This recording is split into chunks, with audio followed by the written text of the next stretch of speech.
Stage 17 takes the peloton on a 200-kilometre spin from the Pont du Gard to the city of Gap, the gateway to the Alps.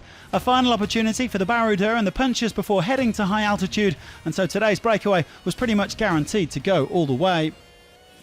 Well, the first move turned out to be the right move. Thomas de Gendt putting the hammer down from the gunners. 33 riders move clear.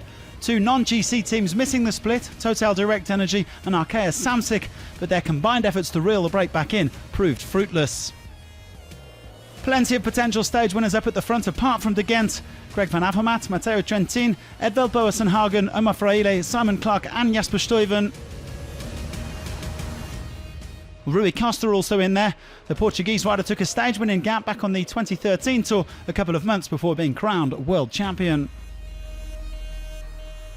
Andrea Pascalon of Wanty-Gobert snaffling maximum points at the intermediate sprint ahead of de Gendt and Stuyven. The gap to the peloton stretching out to over 10 minutes with 100 kilometres to go, a pretty snappy average speed of over 46 kilometres an hour. Well, with 30k to go, the break decided there were too many cooks in the kitchen and 11 men attacked.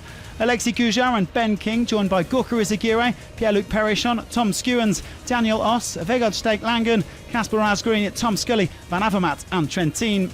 They soon had 30 seconds on the rest of their breakaway companions.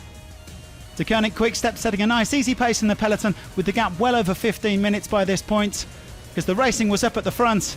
Trentin going solo on the final climb and Perichon was the only man able to give chase. The European champion quickly pulling 25 seconds clear of the Frenchman. And he still had around 30 seconds in hand by the time he reached the summit. Casper Asgreen catching up to Perichon, but the Dane wouldn't get anywhere near Trentin. The Italian cruising to his third stage victory on the Tour de France. The magnificent Matteo Trentin makes it 4 for Mitchelton-SCOTT.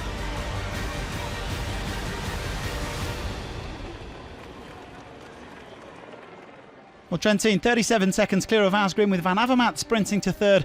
The peloton rolling in 20 minutes later, led by De Koning Quick-Step and the yellow jersey. It was really an emotional finish because actually I only win 2 races in my whole career alone. And doing here in the Tour de France with this finish line, with this group in front, it was a super strong group. It's just amazing right away on a climb. That is something that probably nobody will put an euro on the start of the stage, but it's amazing. So a third stage win for Matteo Trentin on the Tour de France 5 years after his last triumph in 2014. The Italian simply too strong and too smart for his breakaway rivals. It's a 4th win for Mitchelton-SCOTT, and that puts them level with Jumbo-Visma on this tour. 15 of the 22 teams in the peloton still haven't tasted stage success this year. No changes in the top 10 today as we head into the Alps. Alaphilippe still leads Geraint Thomas by 1 minute and 35 seconds. Xandro Maurice making the most of being in the breakaway to move up from 19th to 13th. As long as Peter Sagan can make it to Paris, he will get that record 7th green jersey. The former world champion 85 points clear of Elia Viviani. But the battle for polka dots starts tomorrow. Tim Velon's with a 14-point lead over Thibaut Pinot before hitting the big climbs. Egan Bernal almost sure to make it through to Paris as the best young rider in white. And as for Julian Alaphilippe, it will be a 13th day in yellow tomorrow, but will that bring him luck in the Alps?